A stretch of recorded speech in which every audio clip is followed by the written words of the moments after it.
બોરસંગ સંદેશ ન્યૂઝમાં આપનું સ્વાગત છે। કવાંટમાંથી જુગાર રમતા 12 ઇસમોને ઝડપી પાડી કુલ 1,38,400નો મુદ્દામાલ જપ્ત કરતી Chhota Udepur local crime branch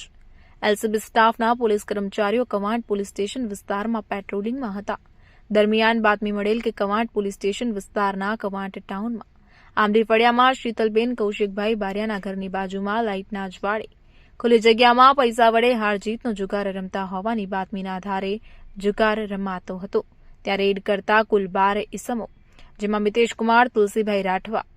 ટીકલાભાઈ Natubhai Rathwa, Junaid Ali, Ahmed Ali Sheikh, Ajitbhai Pravinbhai Sutaria, માનવકુમાર Jayeshbhai Rathwa, Sanjay મનાલાલ Bhoi, ગંભીરસિંહ Rameshbhai Rathwa, Ketan ઉર્ફે સની ચંદ્રકાંત પંચોલી, મેહુલકુમાર સુભાષભાઈ રાઠવા તથા સુકા કાળુ નાયક,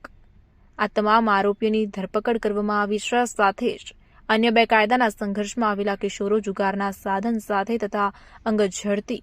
કરતા રોકડા રૂપિયા 26,050 અને દાવ પર લગાવેલ રોકડા રૂપિયા 26,350 મળી કુલ રોકડ 52,400 તથા અન્ય મુદ્દામાલ મળી કુલ કિંમત રૂપિયા 1,38,400નું સ્થળ પર જ પકડી પાડી કવાંટ પોલીસ સ્ટેશનમાં સંલગ્ન કલમો હેઠળ ગુનો રજીસ્ટર કરાવી કાયદેસરની કાર્યવાહી હાથ ધરાઈ છે।